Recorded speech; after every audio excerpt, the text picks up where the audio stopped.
opposite number in the House of Lords, and indeed the appropriate authorities there, to defer the report stage of the bill, which is scheduled for the 15th and 17th, which is going to have momentous consequences if it results in changes to this bill, which were passed by this House by a substantial majority and would then be dealt with by the unelected House of Lords. The House. Well, can I thank my right honourable friend for his questions, and I do understand the concerns he raises. The Secretary of State wants to take a pragmatic approach, but I know as well he will have concerns about sovereignty and other such issues. I will certainly speak to business managers and the Secretary of State to ensure that there can be proper scrutiny of these matters, and I would reassure my right honourable friend that although there is a difference of how we should approach these matters, I do know that the Secretary of State is that shares his aims that we do this well and we do not miss the opportunities that there are, having left the EU, to modernise our statute book and make sensible reforms. But I will undertake to do as he has asked. I add my congratulations to the leader for her role at the coronation. Commendable upper body strength on show there, and with the added strain of having to remain silent virtually all afternoon. So well done her. Now maybe though it was a speak softly and carry a big sword moment, as it appears carrying a lethal weapon and wearing an imperial style outfit now makes her favourite to be the next Tory leader. Was it the sword of Damocles she was clutching? I'm minded of that old Monty Python skit though, something about strange women distributing swords being no basis for a system of government. But did the leader's somewhat authoritarian look on Saturday reflect the new and unnerving Braverman law, which apparently allows for arresting people even for thinking about protesting? So can we have a debate on the thought police and on whether guidance for that a hastily delivered act might be tightened up after those recent unfortunate arrests? Now, speaking of horrible bills, I see Labour, despite the urging of the Archbishop of Canterbury, continues to cleave to this government's nasty hostile environment policies. Is it any wonder, Mr Deputy Speaker, that Labour seemingly can't, even after 13 years of the most incompetent, chaotic series of Tory governments there perhaps has ever been, still can't apparently win an outright majority? Yet Labour claims they won't entertain the idea of cooperation agreements with the SNP, despite the fact we will speak to anyone progressive to lock the Tories out of number 10. The thing is, Mr Deputy Speaker, if we had a fair electoral system, parties would often have to work in partnership with each other, as they do in many other grown-up democracies across the world. So can we have a debate on proportional representation and fair voting, so we can ask why it is the Tories and Labour parties support the antiquated first-past-the-post system that prolongs the establishment duopoly we see year after dreary year in this place? Oops, I believe I've answered my own question there, Mr Deputy Speaker. Probably just as well, because although we all enjoyed, really, the Leader of the House's starring role at the weekend, I would once again gently remind her her day job is to answer for the conduct of her own government, not simply give her view on the governments of other countries for use on social media. If she could stick to the day job in this, I'd be very grateful. That's horrendous. Thank you, Mr Deputy Speaker. Well, can I first of all thank the Honourable Lady for her compliments, and to say it is good to see her back in her place. I'm very aware that my most successful role in my career to date has been when I have been silent, and that has not been lost on me. She raises the issue of protests, and I would just say to all members of this House, we make the laws in this place, and we have brought in new measures because we felt that the public need protection from particularly disruptive and dangerous protests, as we've seen in recent events and developments. But the police are operationally independent. They need to use their judgment. Sometimes they will make mistakes, and when they do, as we have seen, they apologise for them. And I think all of that is incredibly reassuring, and I'd like to place on record my thanks to the police for the very difficult jobs that they have done in recent weeks. And particularly those that have been standing for a considerably longer period than 51 minutes. I think there was a police officer involved in the coronation who was on a 13-hour shift who I met on their feet for 13 hours. They do a tremendous job and we owe them a huge debt of thanks. It is no surprise that she should take objection to the result of another referendum that we had on voting systems. No surprise at all. But I am delighted that the SNP, and genuinely delighted that they have found some auditors. With nearly 2,000 accountancy and auditing firms in Scotland, I was interested as to who they would pick to do the job. Perhaps someone from the Honourable Lady's constituency, given that Edinburgh is Europe's second largest financial centre, second only to the City of London. Yet the SNP have had to go to Manchester in order to find someone willing to take on the task. Presumably the Honourable Lady would view this as offshoring.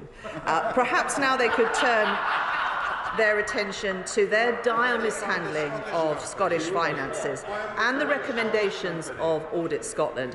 I remind this House that the SNP have been forced to raise income tax after a £100 million budget overspend, despite cutting public expenditure by 1.2 billion this year. The Scottish people deserve better than that. And I know that she and her colleagues did not necessarily celebrate the coronation, but I would just say that they can learn a lesson from it. You can't achieve anything with division and hate. The only way forward is service, duty and love. Vicky Ford. Thank you, Mr Deputy Speaker. I'm sure the whole House wants to congratulate my right honourable friend on her role in the coronation. She is an emblem of dignity, poise and girl power. Her bluey-green coronation dress is a worldwide sensation, and King Charles III is revered around the world for his work on the environment. The UK is a world leader on environmental issues. Since 2010, we have cut carbon emissions by more than any other G7 country. So will she make space in government time for a debate on what we have achieved on the environment and what work is in progress, so that people across this country know that whilst we on this side of this House may wear blue rosettes, we also deliver on green. Well, can I thank my honourable friend for raising this matter, and she will know that the next questions to the department are on the 23rd of May. But we were the first major economy to commit to a legally binding target of achieving net zero by 2050, and we fully stand behind that. We have cut emissions by 48% since 1990, decarbonising faster than any other G7 country, while also growing our economy by 65%. And in 2022, our renewable electricity generation accounted for nearly 42% of total generation. That's a fourfold increase since 2011, and we will continue to make progress on this matter. Ian Mans. Very grateful, Mr Deputy Speaker. Can I thank the Leader of the House for announcing the business and for announcing the backbench business for next Thursday. I think one thing that we did learn at the weekend, Mr Deputy Speaker, was that we should not be easily drawn into literally crossing swords with the Leader of the House. We are, as a committee, the Backbench Business Committee, soon to celebrate our 13th birthday as a committee. Wow. And I just want to remind members across the House, that we are open for business. We receive on average 3.8 applications for Backbench Business Committee debates per week, but we've actually developed over time into having 5 debating slots per week, so 3.8 isn't enough, and therefore we welcome more applications from backbenchers across the House on a weekly basis. I'm very grateful that this week we had a bundle of 8 applications, so we exceeded the average on this particular week. And upcoming backbench debates are the cost of living for those with disabilities, which will be next Tuesday in Westminster Hall, reducing plastic pollution in our oceans, also in Westminster Hall next Thursday, and on Tuesday the 23rd of May, shortcomings of the planning in respect to short-term holiday lets. So we get a wide variety of applications, but we always welcome more. Leader of the House. Well, can I thank the honourable gentleman for the advertisement for future debates, and to remind all members of this House that this is an incredibly valuable tool that we have been using now for 13 years, and I hope he is going to organise some suitable celebrations for that landmark birthday. There are many ways we can make change and improve things for our constituents, but actually you can get a lot done in business questions, but you can get a lot done in these debates as well when you show the will of the House and there is cross-party concern and support for particular campaigns and issues. And I would encourage all members to make use of this very welcome innovation. Blackman. Thank you, Mr. Deputy Speaker. And I add my congratulations to my right honourable friend for her performance at the coronation. Not only is the Renters Reform Bill seem to be never-ending coming to this House, and it's important we get the bill right, but actually we're running out of time in this session, particularly given the queue of legislation in the House of Lords. The other piece of legislation, which is eagerly awaited, is the Leasehold Reform Bill, which has been pressed for in this House for a very long time. So could the Leader give us an update on when that bill will come before us? I thank my honourable friend for his kind remarks, and certainly, although I will be announcing business in the usual way, he will not have long to wait for the Renters Reform Bill. This is an important issue, as are many of the issues that are covered by the leasehold reform work that my right honourable friend, the Secretary of State for Levelling Up, has been undertaking. Ben Wallace. Mr. Deputy Speaker, I refer the House to my entry in the Register of Members' Interest. Recent media reports inform us that Vodafone UK and 3 Network are in advanced talks for a merger, but my trade union Unite is campaigning against this merger on 2 major grounds. Firstly, the national security risk this could pose by giving a company whose controlling family collaborates with the Chinese state an even more influential role at the heart of our sensitive telecoms infrastructure.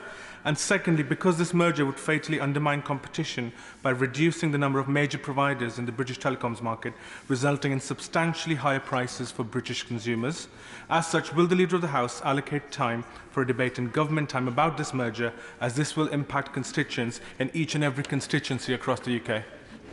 Well, I thank the honourable gentleman for raising this question. His next opportunity to raise this with a relevant department will be on the 18th of May with Business and Trade, but I know that this will be a matter of concern to 2 other departments, so I shall write to all 3 of those departments on the honourable gentleman's behalf and ask them to contact his office. Selwood. Thank you very much, Mr. Deputy Speaker. Can I echo congratulations to the Leader of the House? I think we're all going to remember where we were during the coronation. We're also all going to remember where the Leader of the House was, as she proved herself to be the King's most reliable pen. Mr. Deputy Speaker, could we have a debate on parking on yellow lines? Park around Westminster and you are charged £65 going up to £130. Park in Bournemouth and it's capped at £35 going up to £70.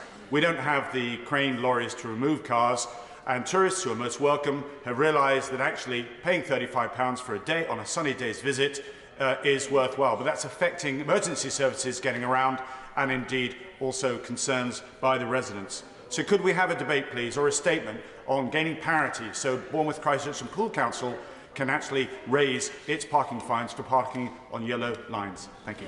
To the House. Well, I thank my right honourable friend for his very kind remarks, and sorry to hear that he is having this situation in his constituency.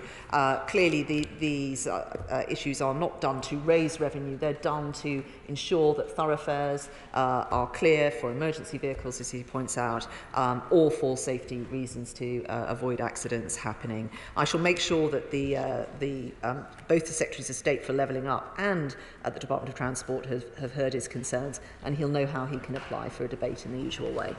Lisa Cooper. It's me. Oh, yeah. Thank you, Mr. Deputy Speaker. I didn't quite hear you. Thank you very much. The Department for Levelling Up and Housing concluded its consultation on reform to the National Planning Policy Framework on the 2nd of March. And whilst the government works out what it wants to do. There are speculative developments in front of planning authorities and the planning inspector who now have to interpret a planning system that is in limbo. So could the Leader of the House please set out what the government's timetable is for responding to that consultation and making any changes? And could the Leader of the House please confirm whether it is the government's intention to allow members of this House to debate those changes? Well, I thank the Honourable Lady. I completely understand the point she raises, and I know that the Chief Planning Officer and the team at the Department for Levelling Up are always available to advise individual local authorities on such matters. But I shall make sure that the Secretary of State has heard her concerns and ask that the Department contact her to set out clarity on the timetable. James Gray. Mr Deputy Speaker, can I add my warm thanks and congratulations to the Right Honourable Lady, the Lord President of the Council, not only for the starring performance in Westminster Abbey last Saturday, but more particularly for the very modest way, if I may say so, in which she sought to deflect the thanks and praise away from herself and towards the thousands of other people who made the day possible, which really is a very noble thing to do. However, she rightly says that 7,500 armed service people who took part in the day did a great job, as did the many hundreds of people behind them. I witnessed it in Knightsbridge Barracks and in Wellington Barracks and elsewhere. Does she not think, therefore, it's time that this House should reintroduce the 6 set-day debates that we always used to have, celebrating the work of our armed forces? That was now been delegated to the Backbench Business Committee, brilliant job that they do, and the net result is extraordinarily few debates in the armed services in this House. Let's get back to the days when the government gave us government debates and government time on our magnificent armed services. Well, can I thank my honourable friend for his kind remarks? And I have been looking at this issue. I know that there are key set dates, Armed Forces Day and so forth, and on other issues as well, such as International Women's Day. Of course, we want to have that debate every single year, and yet it requires particular committees and organisations to go and organise that. There are very good reasons why we have the established procedures that we do, and we lean heavily on the Backbench Business Committee. But I have been making inquiries on this front, and I appreciate the honourable gentleman suggesting that. Emily Orbach. Thank you very much, Mr Deputy Speaker. Homeowners in my constituency have been conned and defrauded by rogue builders. They have lost thousands of pounds and their homes left in ruin. The police say it's a civil matter. Trading standards are powerless. Their only option is more costs in court. Can the Leader of the House ask the Home Secretary to make a statement as to why her new fraud strategy does nothing to tackle this type of fraud? I'm very sorry to hear about this situation in the Honourable Lady's constituency. Perhaps if you could share with my office a little bit more information, because it may not be the Home Office that is best placed to help her. It may well be the Department for Levelling Up and some of the new powers that we have introduced to protect homeowners and those in the rented sector with regard to poor landlords. I'll be very happy to assist her, and I hope that we can help her get this resolved for her constituents. Tim Lawton.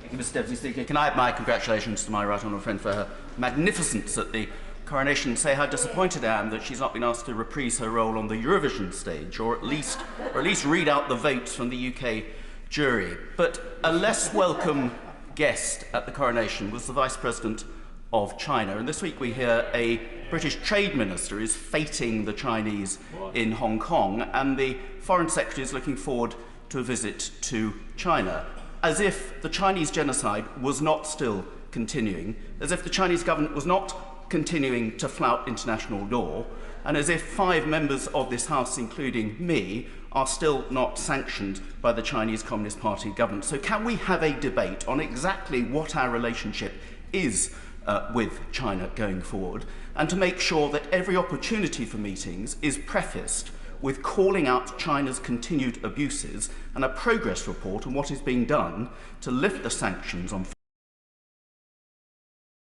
House. Well, can I thank again my honourable friend for his kind remarks regarding myself. He will know that the Foreign Secretary has recently set out his approach on China, and my honourable friend will know how to apply for a debate on such a matter. I know it is a immense concern to members on all sides of this House that whilst we know we need to have that relationship, why it is incredibly important given the size of the economy and supply chains and so forth. It is also important that we raise these ongoing breaches and abuses of human rights and the matter that he raises that concerns himself directly. Foreign Office questions are a little way off, so I shall make sure that the Foreign Secretary has heard what he has said today. Vera Hobhouse.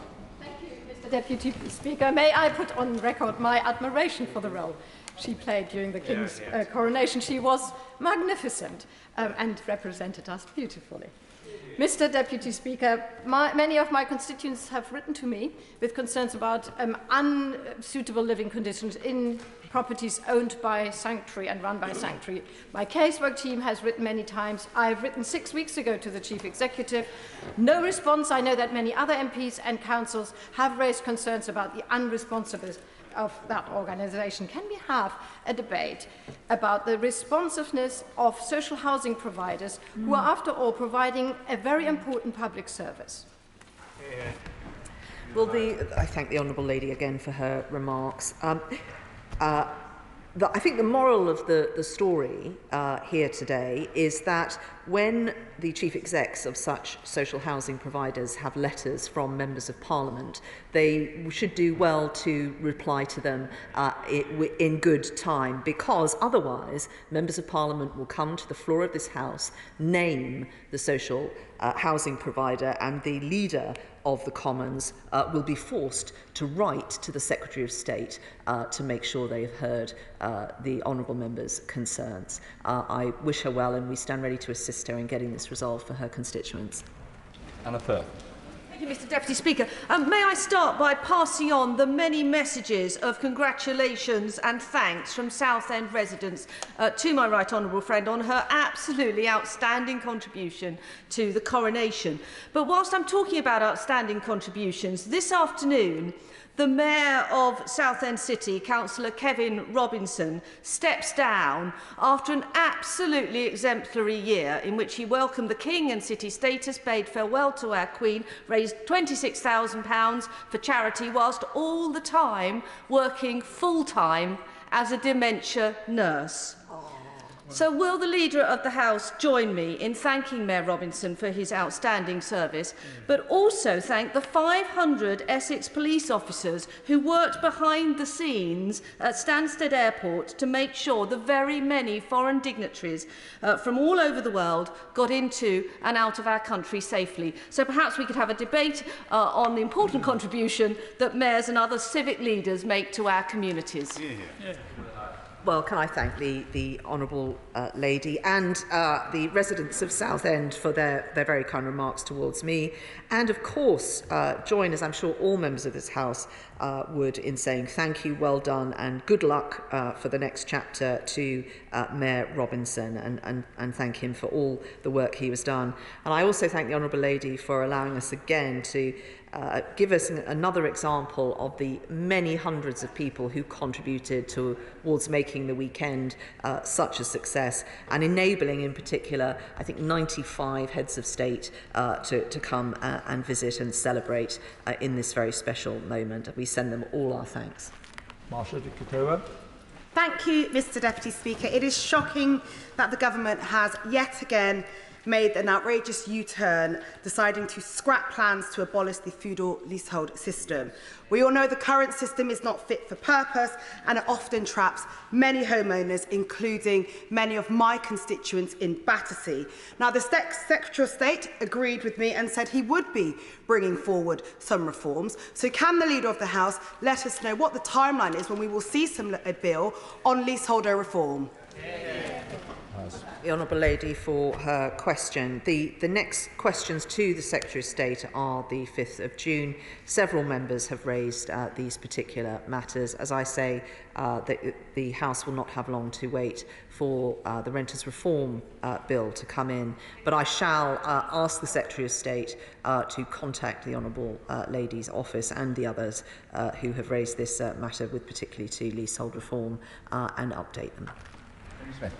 Thank you, Mr Deputy Speaker. May I also add my congratulations to the Lord President of the Council for her role at the coronation. I've certainly had messages from many friends around the world who were impressed with her performance, and she certainly has won fans not only across my constituency but across the globe. Mr Deputy Speaker, this government has delivered fantastic policies and new legislation on animal welfare matters. But it is now 18 months since the Kept Animals Bill was in committee stage in this House. Can we have an update on when this bill might be coming back to us to then pass on to the other place, so that we can continue the remarkable animal welfare achievements of this government? Well, can I thank my honourable friend for both his remarks about myself, but also his commitment to this agenda. We thank him for the work that he has done on the private member's bill that the government was pleased to support on the import of hunting trophies. That, together with the many other measures we have taken, such as the banning of conventional battery cages for laying hens, CCTV in slaughterhouses, microchipping being mandatory for dogs, Finn's Law, Lucy's Law, and many other laws that will improve animal welfare, that we are also committed to this agenda. And I can reassure the House that the manifesto commitments we made and the measures in the Kept Animals Bill, we are still very much hoping to bring forward. Thank you, Mr Deputy Speaker. As the chair of the APPG on ME, I would like to draw the Leader of the House's attention to World ME Day tomorrow. ME affects over 250,000 people here in the UK, and there are many others who are living with similar symptoms with long COVID. The Department for Health and Social Care has been developing a much-needed and much-anticipated delivery plan for ME. Can we have a government statement on the impact of ME on individuals and on its delivery plan for ME? Can I thank the Honourable Lady for raising this and reminding us that it is ME Awareness Week next week, and ME Awareness Day is on the 12th of May, and that is a good opportunity for all members to raise this matter and the care that needs to be available to those sufferers. I think this is an excellent question to be asking the Secretary of State, and of course people can apply for a debate in the usual way if they wish to. Saxby. Mr Deputy Speaker, derelict buildings can have a significant impact on communities, both as eyesores and in areas such as North Devon, where we are facing a lack of affordable housing, a lost opportunity. Can my right honourable friend direct me to what powers councils have and how they can be encouraged to actually use them, and maybe have a debate in government time on how to bring these buildings back into use and breathe life into communities with affordable housing for local families? Well, I think this is an excellent topic for a debate, and the Honourable Lady will know how to apply for one. She will know that since 2017, local planning authorities in England have been required to maintain and publish brownfield land registers, and all local authorities should be doing that and updating them and reviewing those registers at least once a year. And they also have compulsory purchase order powers as well that can be used by those authorities to acquire empty properties or properties that are an eyesore where the authority can demonstrate there's a compelling case in the public interest for that acquisition to proceed. Jones. Thank you, Mr Deputy Speaker. This week, news broke that the government has changed the UK's policy on animal testing. Despite a 25-year ban, some makeup ingredients will now be able to be tested on animals once again. This is a huge step backwards. Even more frustratingly, the government failed to update this House on its intentions, and once again, the government U-turned on a policy, and it's the media that finds out first. So can the Leader of the House please support me in finding a debate in government time on this really important issue, because no animal should suffer for cosmetic vanity. Well, I thank the Honourable Lady for her question. I shall make sure that the Secretary of State has heard her concerns today and request for further information. And for her information, the next questions on the floor of this House to the Secretary of State will be on the 25th of May. Shelley Ann Hart. Thank you, Mr Deputy Speaker. And may I also congratulate our very own Amphitrite. Mr Deputy Speaker, Westfield Parish Council has worked very hard to deliver Westfield Parish Community Fibre Project, which is now at the second stage of validation and is on track to deliver the largest community fibre scheme in the whole of East Sussex. Will my right honourable friend join me in congratulating this fantastic achievement? And could I ask her for a debate to see how this success could be replicated across other rural communities? Well, well done, Westfield Parish Council, is what I say. This is an incredibly important progress. It's why we are absolutely determined to level up digital connectivity across the UK and end the digital divide between rural, suburban and urban areas. And we're investing £5 billion in this very important mission. I think it is an excellent topic for a debate, and the Honourable Lady will know how to apply for one. Alex Cunningham. Deputy Speaker, on Friday morning, Stockton Conservatives cheered the election of their candidate Shakil Hussain, despite his published statement that Israelis were Zionist murderers. The same Mr Hussain joined the Conservatives a few weeks ago after being rejected by the Labour Party for his anti-Semitic views, and he appears to have conned them. Why is Mr Hussain still a Tory party member? And what is the government advice to Tory leader Tony Reardon, who, when offered sight of the evidence well before the election, declined to look because he didn't have his spectacles with him?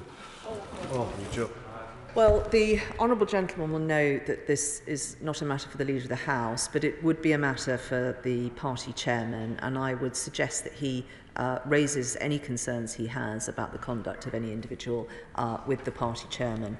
He will know that we have a proper process to look at all of these matters.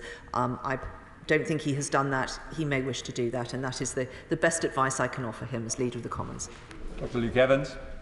Tritax Symmetry have formally applied for the Hinckley rail freight interchange, and now there's a formal and legal chance for everyone to register their interest and have their say. So I'm urging all my constituents and residents, particularly those in Burbage, Barwell and Earl Shilton and Hinckley, to do exactly that. Now, I've been working with my colleague, the member for South Leicestershire, and neither him nor I have the power to stop this, and I know this is a quasi-judicial, so I can't ask the Leader of the House to comment specifically on this case.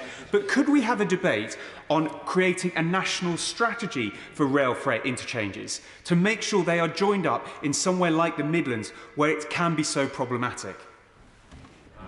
Well, can I thank my honourable friend for raising this important matter. The National Network's National Policy Statement provides developers with a clear statement of government policy on the development of strategic rail freight interchanges. And that statement is the responsibility of the Secretary of State for Transport. I'd be happy to make sure the Department is aware of my honourable friend's focus on this matter, and we stand ready to assist him. But I thank him also for making sure that all those who are interested parties and wish to have their say on this are aware of that pre-examination process that is being advertised at the moment. Jim Shannon. Mr Deputy Speaker, can I also declare an interest as Chair of the APPT of Freedom of Religious Belief? Each week I use this opportunity to highlight somewhere in the world where religious persecution has taken place. So I'm very, very saddened, Mr Deputy Speaker, to bring it to the attention of this House that since Mondays there have been at least 5 separate attacks against Christian communities in Nigeria's Benue state, resulting in 10 deaths and 7 towns being abandoned and thousands of people being displaced. Since we returned from the Easter recess, more than 100 people have been killed in this state alone. Violence against Nigeria's Christians, against Shias, against those from traditional African religions has reached endemic levels in northern and central states, despite interventions from the United Kingdom of Great Britain and Northern Ireland and our allies. Leader of the House always responds in a very positive fashion. I thank her for that in advance. Will the Leader of the House join with me in condemning these latest attacks and provide any advice on steps that His Majesty's Government could take to protect all of these communities in Nigeria. Thank you. Well, I thank my honourable friend for again raising these very important matters, and they are extremely concerning. I know that there are further individuals who are missing, and this is obviously very distressing. He will know that ministers and also our envoy raise these matters and are keeping a close eye on what is going on. And I shall just make sure again that the Foreign Secretary in particular has heard what he has said today. Dame Diana Johnson. Thank you, Mr Deputy Speaker. This week, the 10 MPs representing Humber constituencies wrote on a cross-party basis to the Director-General of the BBC, expressing our opposition to the plans to cut local radio services and the disgraceful way that local members of the radio in Humberside have been treated. The Director-General, as we all know, is ultimately responsible for these plans and has the power to change them. And since last autumn, when Hull MPs wrote and asked to meet with him, we were fobbed off with offers of meeting those further down the management chain. So I know that the Leader of the House has excellent relations with Downing Street and Buckingham Palace. Does she think that helping MPs of all parties to gain access to the BBC Director-General could be her next great triumph? Well, the Honourable Lady raises a very important matter. Local radio is not just a vital community link and a way to keep people in touch with what's going on in their communities. It is also vital for democracy as well, and scrutiny, and to hold people to account. I shall make sure that the DG of the BBC has heard what the Honourable Lady has said today, and I'll be grateful if she would keep us updated with her progress. Andrew Bridgen. Thank you, Mr Deputy Speaker. In October 2020, the Medicines and Healthcare Product Regulatory Agency awarded a contract worth £1.5 million to a company called Gempact to use artificial intelligence to analyse yellow card adverse event reports associated with the COVID-19 injections. There's no evidence of any tendering process. It appears that Gempact was the only supplier considered. Even cursory due diligence shows a huge conflict of interest, with Gempact having long-term massive contracts with AstraZeneca and Pfizer. Can we therefore have an urgent debate on the failings of the MHRA in both their regulation of the experimental COVID-19 injections, as detailed in the fantastic Perseus report, and also their failure by awarding the yellow card oversight to a deeply conflicted company in Gempact? Well, as the honourable gentleman knows, this is probably a question to ask the Department for Health, and as a point of information for him, the next questions for that are on the 6th of June. He can ask ministers directly on this and any other matter. He can also apply for a backbench business debate. He can apply for a Westminster Hall debate. He can apply for an adjournment debate. And he knows that he will be called to speak. Anyone can look at Hansard and see that the honourable gentleman is regularly called to speak in debates and in questions, as he has been today, by whoever is in the chair. He can table questions and early day motions, and he is free, of course, to tour media studios, speak to the press, and put out his views on social media. How he chooses to use these opportunities is up to him. Thank you, Mr Deputy Speaker. In the 2022 elections, there was one caution and one prosecution for electoral fraud. In 2021, one conviction and one caution. In 2020, none. In 2019, 4 convictions and 2 cautions. A total of 10 cases over 4 years. Despite this, last week, there were countless reports of people being turned away from polling stations for not having the correct photo ID. So will the Leader of the House agree to a debate in parliamentary time on voter ID and how we must review and learn lessons from the local elections?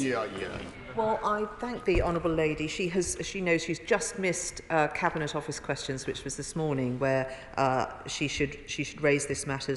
I do know that there is a full review being done of the local elections, and I think we need to be led by the data that's been gathered. Russell Moyle. Thank you, Mr Deputy Speaker. Kemp Town is now a Conservative and Green free constituency, and one of the reasons that we managed to win that election was a strong pledge for rental reform and changes to the way the broken housing market is affecting all people and all demographics. Can the Leader of the House tell us actually what dates we expect this important bill to come forward and confirm to us there will be no more dither and delay? I will announce business in the usual way, but he will not have very long to wait at all, and I sincerely hope that the honourable gentleman will support the reforms that we're bringing forward. Gavin Newlands. Thank you very much, Mr Deputy Speaker. I am sorely tempted to ask for a debate on the power of dancing, following the success of Renfrew's Dance Studio, Jazzle Dazzles, Mini and senior teams in Orlando, winning three events at the All-Star World Championships and 1 silver. For the record, the senior team includes my daughters Emma and Ailey. However, proud dad or not, I have pressing, long-delayed Home Office matters, including an EU settled status application awaiting a decision since October 2021 and a family reunification visa submitted over a year ago. So can we have a Home Office statement on these delays? Well, first of all, I think the whole House would want to send their congratulations to his daughters and everyone else in that team for all their dancing achievements. He may know that the Home Office is now doing surgeries to assist colleagues in getting answers to outstanding matters such as he raises. My office can be in touch with his office to make sure they have all the information, but these can be virtual and they will be specific to the cases that he wishes to raise, and it can be organised very quickly. Rachel Hopkins. Thank you, Mr Deputy Speaker. Labour is now the largest party in local government, and I'm really pleased that Luton held onto a strong Labour council.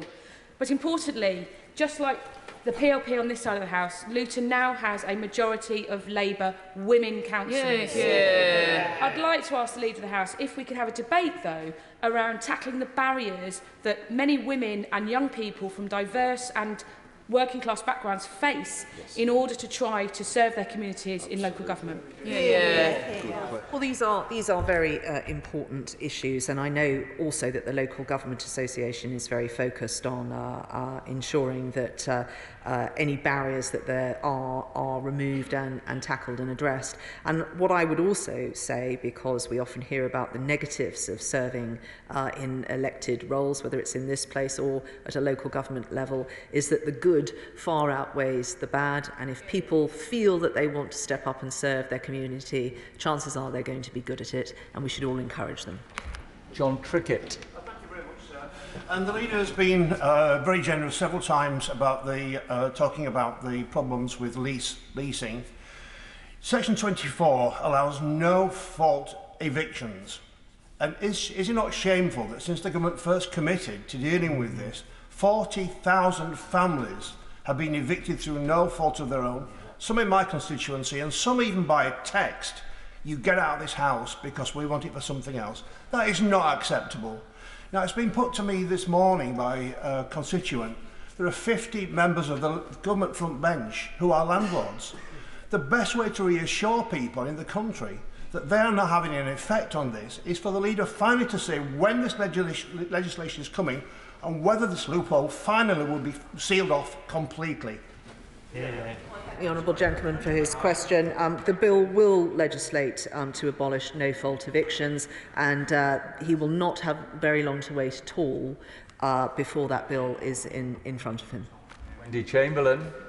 Mr Deputy Speaker. Yesterday it was reported that the Metropolitan Police has apologised following the discovery of documents relating to the Daniel Morgan murder being discovered in a locked cabinet. Now, the independent inquiry released its report almost 2 years ago, and the IOPC found the former Commissioner of the Metropolitan Police and others had deliberately delayed the disclosure of documentations in relation to that inquiry. Given that we've had previous statements on this issue, can we have a ministerial statement on what is a completely unacceptable situation? Well, I thank the honourable lady for raising this important matter. She will not have long to wait for Home Office questions until on the 22nd of May, but I shall make sure that the Home Secretary has heard her concerns today. Cadbury. She's not here. Justin Matt. Thank you, Mr Deputy Speaker. We've had a couple of questions already from both sides of the House on government proposals on leasehold reform, but we haven't actually had an answer yet. There were newspaper reports overnight that the government were going to U-turn on some of the plans, particularly to abolish leasehold altogether, which is a firm government commitment, and if there is a U-turn on that, that would represent a massive betrayal for the millions of leaseholders up and down the country. So we've already had one Secretary of State dragged here today to explain U-turns in government policy. Can we please have the Secretary of State for Levelling Up here at the next opportunity to explain what their position is on leasehold reform? Make sure that the Secretary of State has heard what the Honourable Gentleman has said today. And with regard to any rumours as well about renters' reform bill, as I say, that legislation will be brought forward very, very shortly. Margaret Ferrier. Mr Deputy Speaker, and can I start with congratulating the Right Honourable Lady in carrying out her role in the coronation at the weekend so elegantly.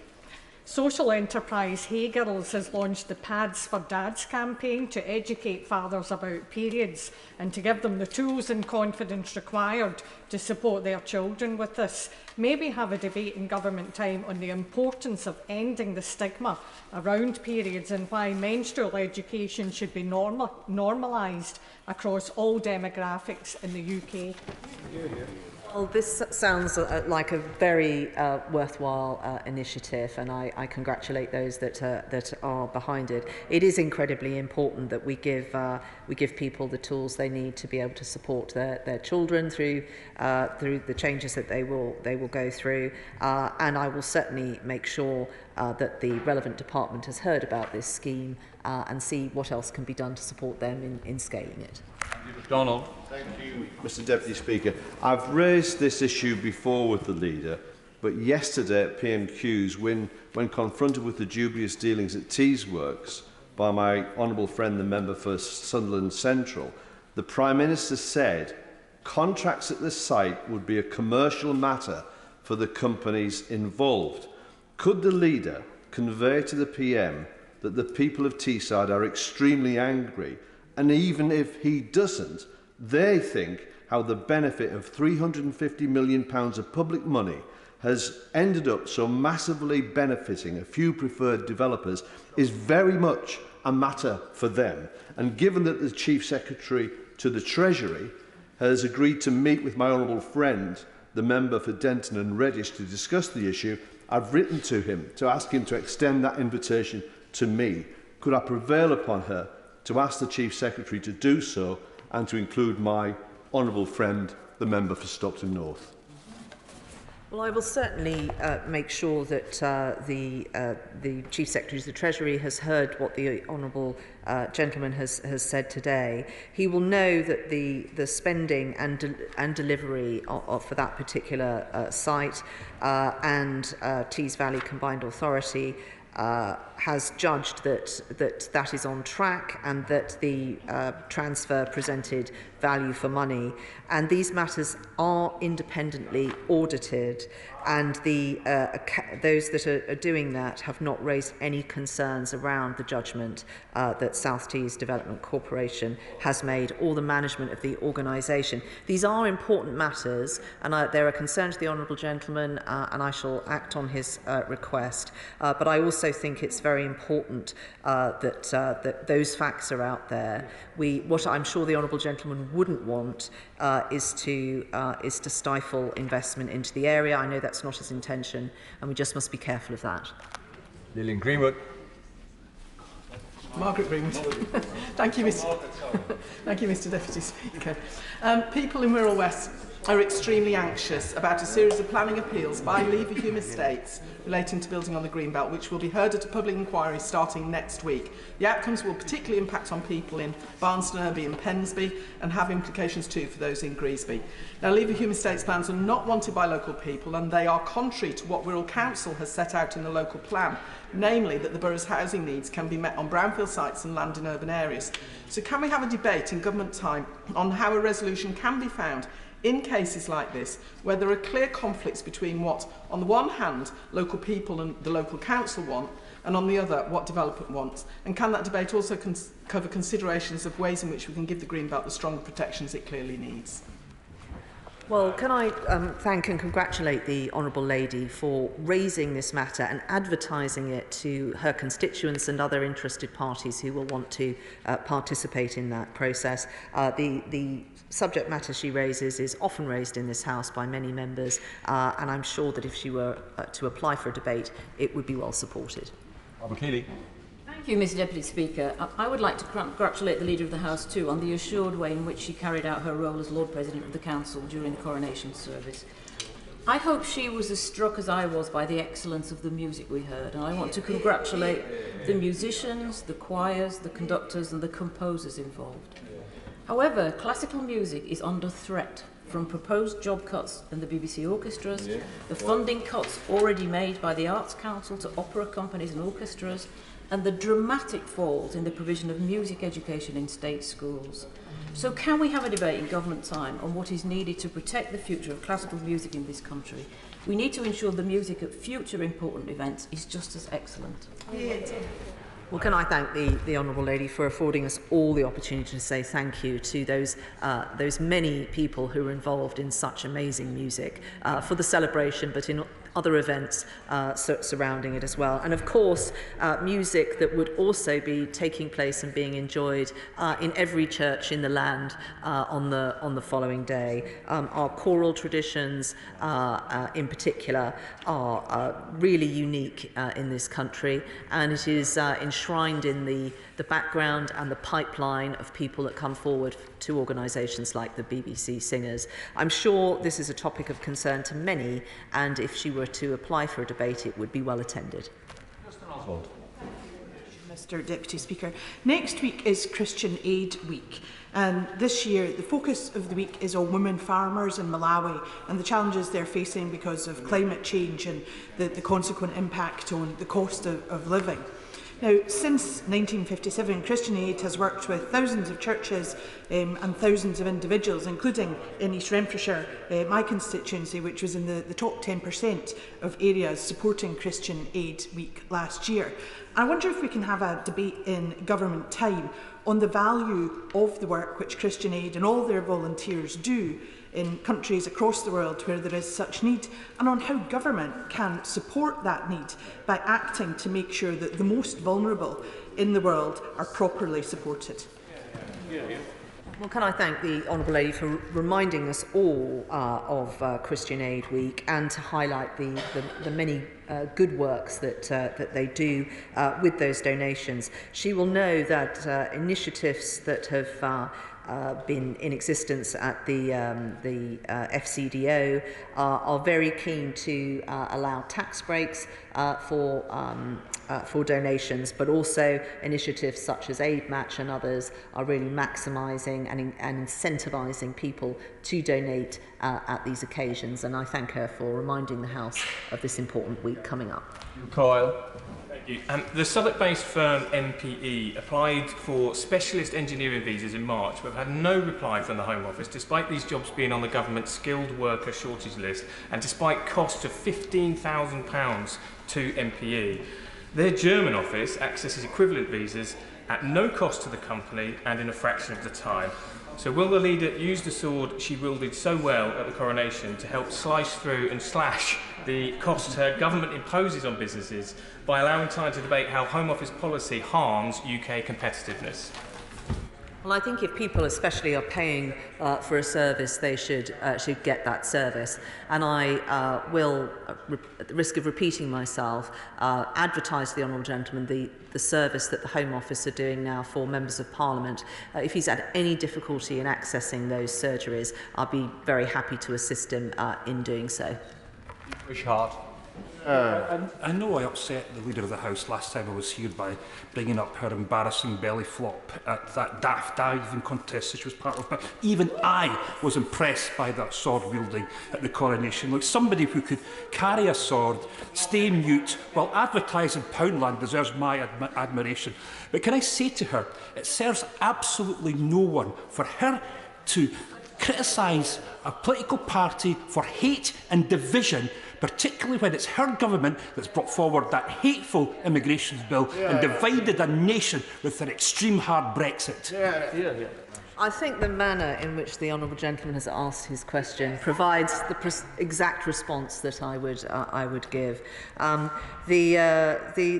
The honourable gentleman, I'm afraid, has just provided us with a prime example of why the SNP have no credibility on these matters, why they always stoke division, and why, even though there was a slight degree of humour creeping into his question, it was still rather obnoxious.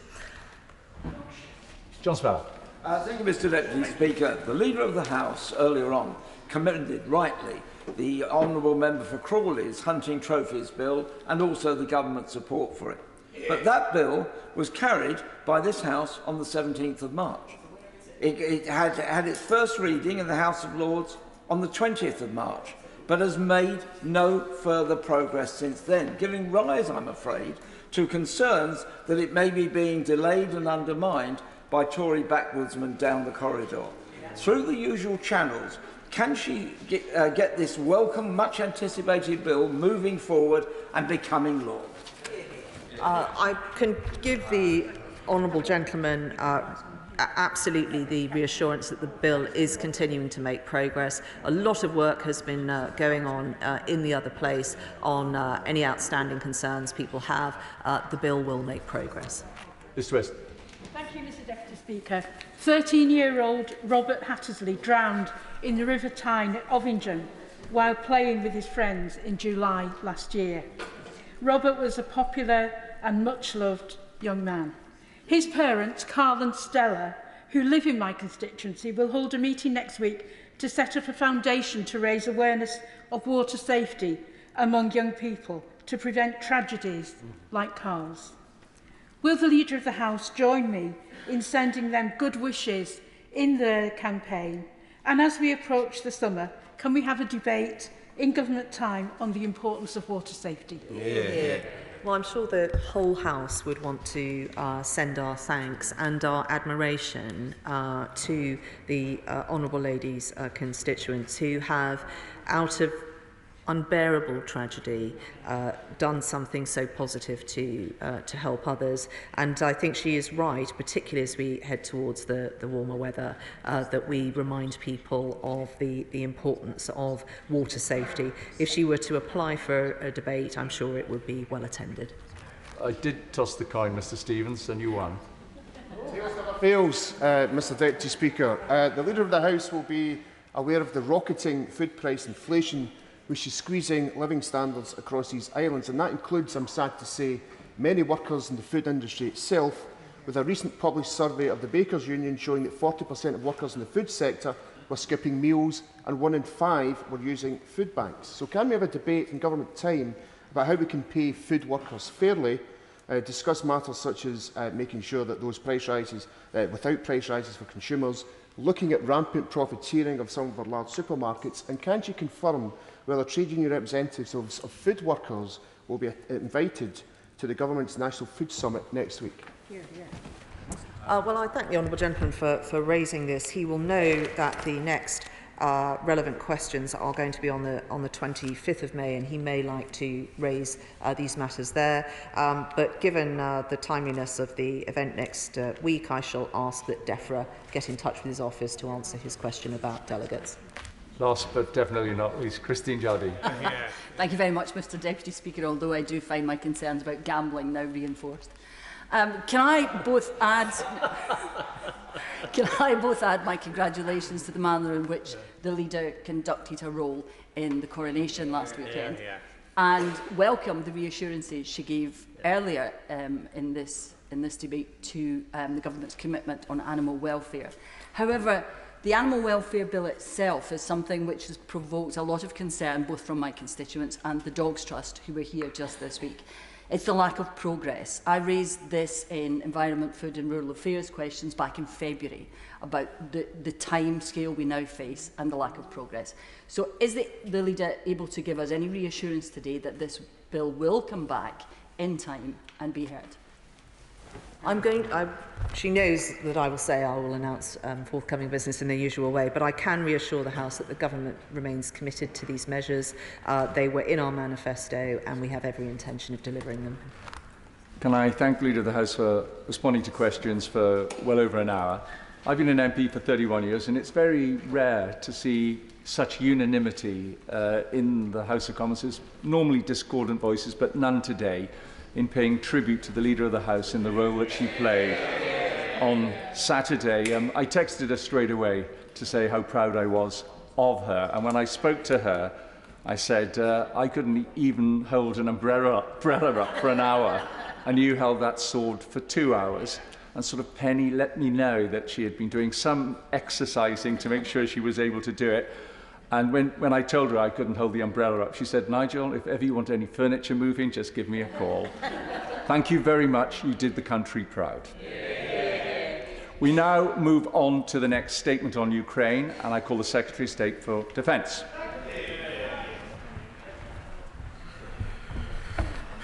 Mr Deputy Speaker, today I want to update the House on Russia's attacks on civilians and critical national infrastructure in Ukraine. We are now on day 442 of the conflict. During the period, Moscow has, according to the United Nations, provoked the largest displacement of people in Europe since World War II, including almost 8 million refugees and almost 6 million internally forced from their homes. We must not lose sight of these staggering statistics, but worse still, Russia's battlefield setbacks have led it to cynically targeting energy infrastructure, putting millions of people at risk of sickness and death in cold, unsanitary conditions. Take, for example, the besieged city of Bakhmut, where there are no fewer than 7,000 residents, 1/10 of the original population, who for the last 9 months have been hiding in basements without clean water, electricity or gas, and minimal connection to the outside world. From the scale of Russia's attacks, it is clear that they have not limited themselves to military targets. Their purpose is simply to terrorise the local population into submission. That conclusion is the only one that can be drawn when you look at Russia's ever-expanding charge sheet of international humanitarian law violations. As of the 2nd of April, there have been 788 attacks on healthcare facilities, hospitals, clinics, medical centres. There have been instances of damages to educational facilities, schools, daycare centres, and even nurseries. Meanwhile, Russia has plundered crops and agricultural equipment on an industrial scale, destroying grain storage and handling facilities. According to estimates from the Kyiv School of Economics, Russia stole or destroyed 4.04 million tonnes of grain and oilseeds, valued at $1.9 billion, in Ukrainian territories during the 2022 season alone. And the Kremlin's continued intransigence is contributing to the current backlog of grain exports. Besides this, Russia has bombed industrial facilities, including the Azot chemical plant, risking toxic industrial chemical release and environmental impact. It has attacked Ukraine's largest refinery at Kremchuk on at least 3 occasions. It has bombed airfields, ports, roads and railway networks, preventing refugees from fleeing the danger. It has taken out communication networks affecting banks, internet and cell phones, with residents in some areas now forced to barter for food. And Kremlin strikes on substations, power plants and power lines have impacted water treatment facilities, leaving cities like Mariupol without water and reliant on delivery bottled supplies.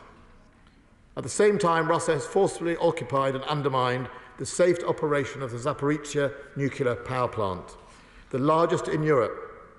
As Rafael Grossi, Director General of the International Atomic Energy Agency, has said, every single one of the IAEA's crucial 7 indispensable pillars for ensuring nuclear safety and security in an armed conflict has been compromised. He recently warned the situation around the plant was potentially dangerous.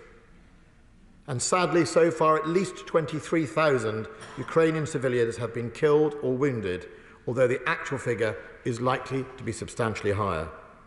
Thousands of citizens have been sent to sinister filtration camps before being forcibly relocated to Russia. Some 6,000 children, ranging in ages from 4 months to 17 years, are now in, quote, re-education camps across Russia. The UN, as well as US investigators, have found that Russia has committed war crimes with reported evidence of executions, torture and sexual violence in civilian areas. In early April, President Zelensky said more than 70,000 Russian war crimes had been recorded since Putin's invasion. The names of Bucha and Izium have been synonymous with mass murder. The world will not forget the bombing of the drama theatre in Mariupol, where 1,200 civilians sought shelter under a giant sign reading "Children." No matter how much Russia tries to hide and bulldoze over the scene, we will not forget. Even in the territories Russia has illegally annexed, citizens find themselves subjected to excesses, the worst excesses of totalitarianism. A Russian passport is increasingly essential to access vital services, a nightmare for those with newborn babies. Civilian infrastructure, such as healthcare facilities, are being seized and repurposed to treat wounded servicemen. Kill lists of civic leaders have been drawn up, citizens executed in cold blood, and concerted attempts made to erase Ukrainian culture, history, and identity. Mr. Speaker, we should be clear, Mr. Deputy Speaker, the targeting of civilians and infrastructure essential to the civilian population of Ukraine has not happened by accident in the fog of war. Much of it was planned Russian policy. Russia has fallen. We've seen that handiwork in Syria. In March, President Putin himself was indicted by the International Criminal Court for war crimes. But we should also be clear, as numerous credible reports indicate, Russia's morally bankrupt approach might have been made in the Kremlin, but is often carried out willingly, not just by rogue units, but by the ordinary rank and file across Russian armed forces. An even clearer picture of Russia's barbaric approach emerges when we look at some of the weapons they are using against innocent civilians. I'm not referring here to the extensive strikes against Ukraine's electric power network from cruise and surface-to-surface missiles, or even the use of short-range ballistic missiles like the Iskander, which infamously hit the train station in Kramatorsk, killing 60 and wounding more than 110, or even the use of 2 500-kilogram bombs dropped by Russian fighter aircraft on that theatre in Mariupol. The fact is, Russia has used cluster munitions with wholesale regard for human life and civilians. They have been dropped near a hospital in Valuda, a 9M79 series Tokcha ballistic missile delivering a 9 N123 cluster munition warhead killed 4 civilians and injured 10, including 6 healthcare workers. It has used Smerch cluster mission rockets in 3 neighbourhoods in Kharkiv, Ukraine's second-largest city, resulting in reports of 9 civilian deaths and 37 injuries, according to the United Nations. Russia also relies on mass fires. Indiscriminate artillery bombardment to built-up areas account for the vast majority of civilian casualties, injured or killed. And Moscow makes extensive use of conventional anti-personnel mines and improvised booby traps to indiscriminately harm civilians. Dead bodies, the homes and vehicles of Ukrainian civilians, and even children's toys have been rigged as lethal devices. Russia has laid mines remotely and mechanically, covering significant areas of farmland with scant evidence of either marking minefields or warning civilians about their presence. These minefields will leave a legacy long after the conflict ends. Russia has used hundreds of Iranian-made Shahid drones to attack targets in Ukraine. Loitering munitions sent on numerous suicide missions have repeatedly taken their toll on civilians. Last week, these weapons struck a university campus in Odessa, and once more, civilians were in the crosshairs in Kyiv. Mr. Speaker, from the start, I've been clear that our support for Ukraine is responsible, calibrated, coordinated, and agile, aligned and united with the international community. We are helping the Ukrainians defend their homeland. Most importantly, it is responsive to Russia's own actions. None of this would have been necessary had Russia not invaded. But now it is about pushing back their forces and deterring them from committing yet more crimes by holding the Russian military establishment to account for their actions. In December, Mr. Deputy Speaker, I wrote to Russian Defence Minister Shoigu and set out the UK government's objection to the deliberate targeting of civilian infrastructure, and that further attacks, contrary to international humanitarian law, for example, the principle of distinction codified in Articles 48, 51 and 52 of the Additional Protocol to the Geneva Conventions, would force me to consider donating more capable weapons to Ukraine so they may better defend themselves within their territory. Unfortunately, Russia has continued down this dark path. This year, Russia's leadership has continued to systematically target civilians and civilian infrastructure with bombs, missiles and drones. More medical facilities were targeted in January than the previous 6 months combined. It has bombed power facilities in Kyiv, Kharkiv, Ivano-Frankivsk, Lviv, Zaporizhzhia, Odessa and Odessa Oblast. Incidents of civilian casualties have increased, in especially areas close to the front lines such as Kherson and Bakhmut.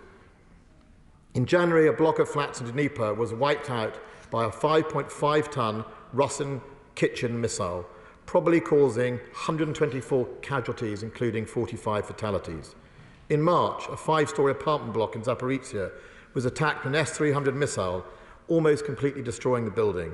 And between April the 27th and May, Russian forces conducted strikes against Ukraine using Kh-101 and Kh-55 long-range air-launched cruise missile.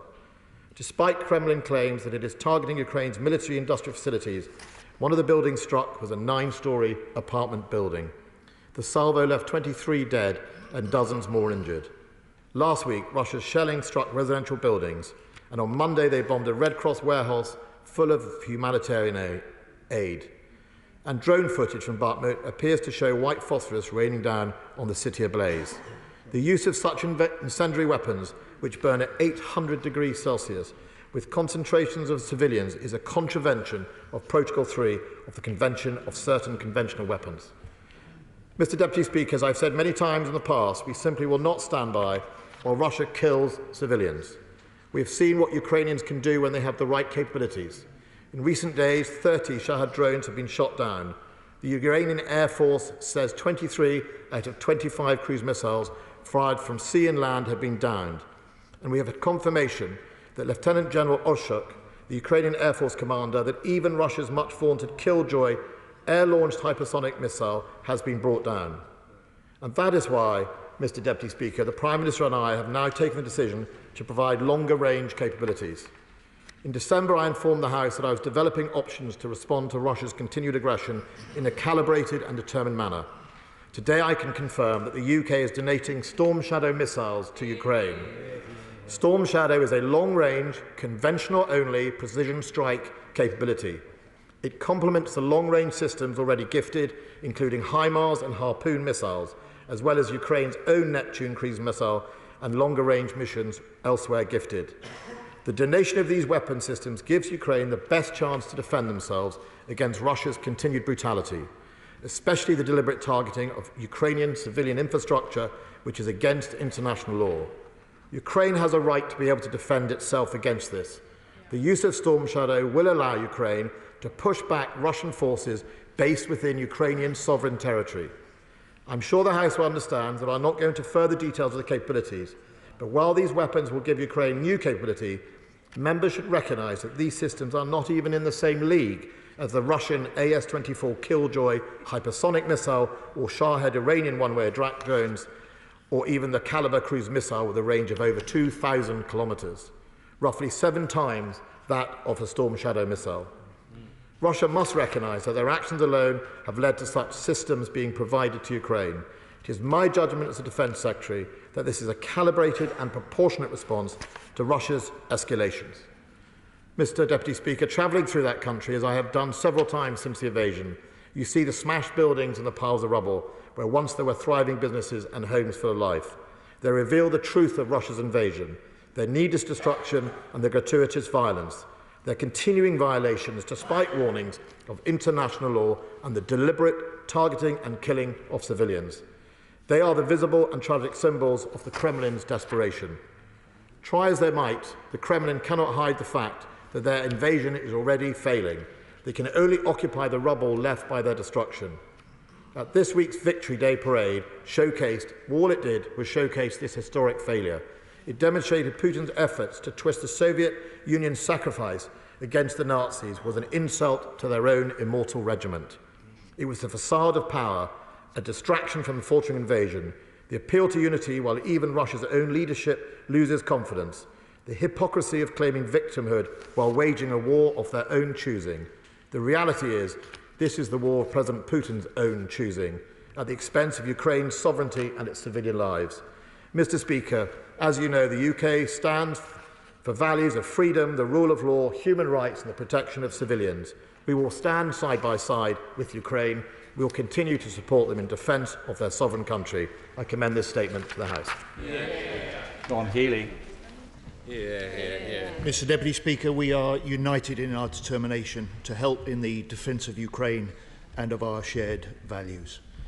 And I welcome the Defence Secretary's statement, his first statement to the House on Ukraine since January, the first announcement of new weapons to Ukraine since February. We welcome this vital new military support as the Ukrainians prepare for their expected counter-offensive. Mr. Deputy Speaker, speaking in The Hague last week, President Zelensky said, "We're not attacking either Putin or Moscow.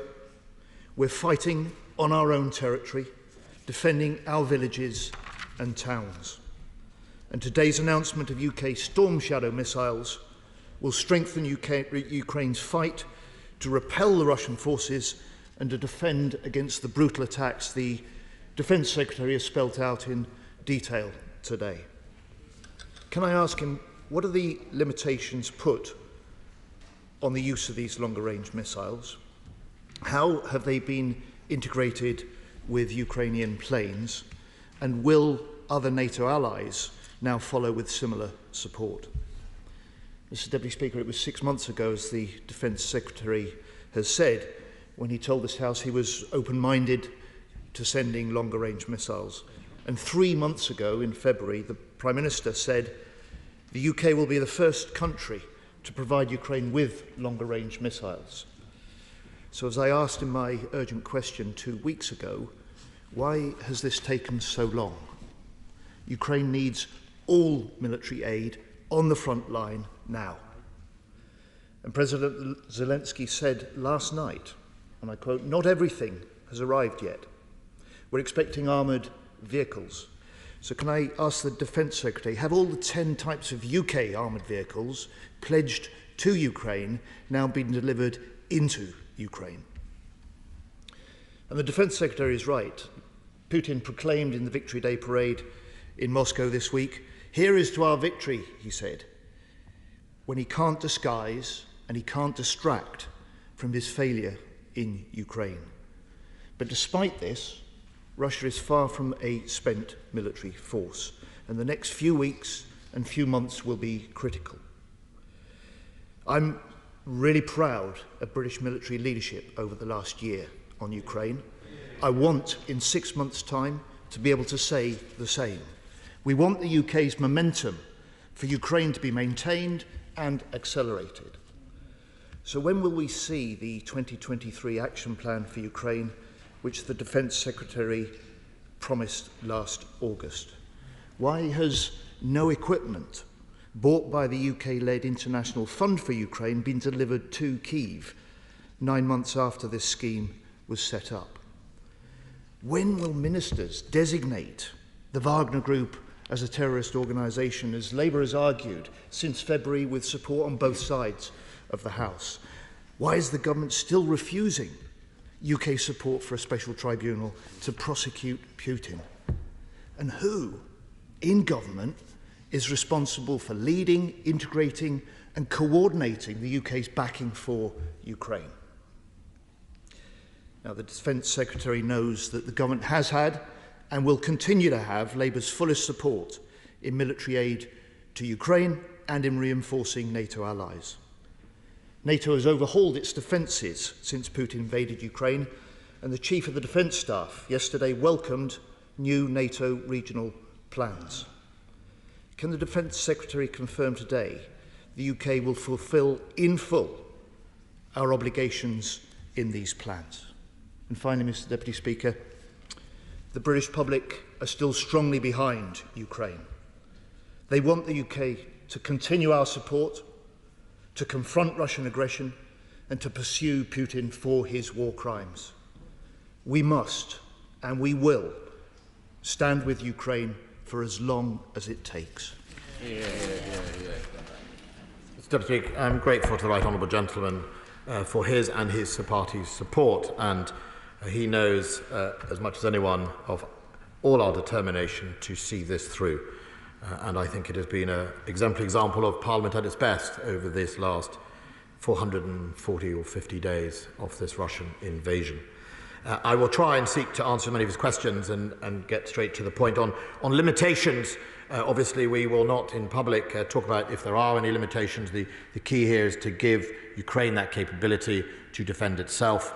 What I can say is throughout this process we always make sure we gift having examined minimising escalation and provocation unnecessarily to the Russian state. That is not the business we are in.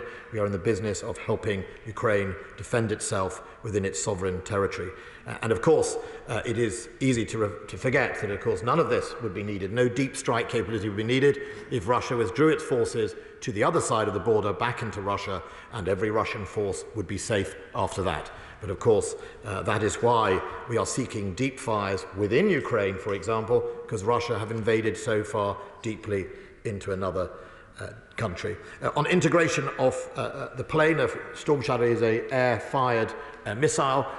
He is correct. It is, of course, not easy to take a British, French missile and incorporate it on a former Soviet or a Russian aircraft. That has been one of the reasons for the time is working out if it is technically feasible, and I would like to pay tribute to our scientists and our technicians who have done an amazing job, not just with this type of capability, and actually other scientists across Europe who have managed to produce integration of Western weapons into Russian equipment, or indeed some innovative capabilities at a speed that I often question why I can't have that speed when I domestically try and commission some of those capabilities. So there are lessons there, but that is one of the areas.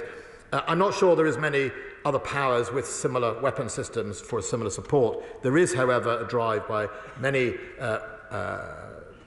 allies to deliver further deep capability. HIMARS is obviously 80 to 90 kilometres, but also there is another American system that was gifted a few months ago, forgive me, I can't remember its name, that has a longer range. And also in the International Fund, one of our requirements in the second round is deep fires, deep strike, the ability to do that as well. It took long, Mr. Deputy, partly because of the technical feasibility.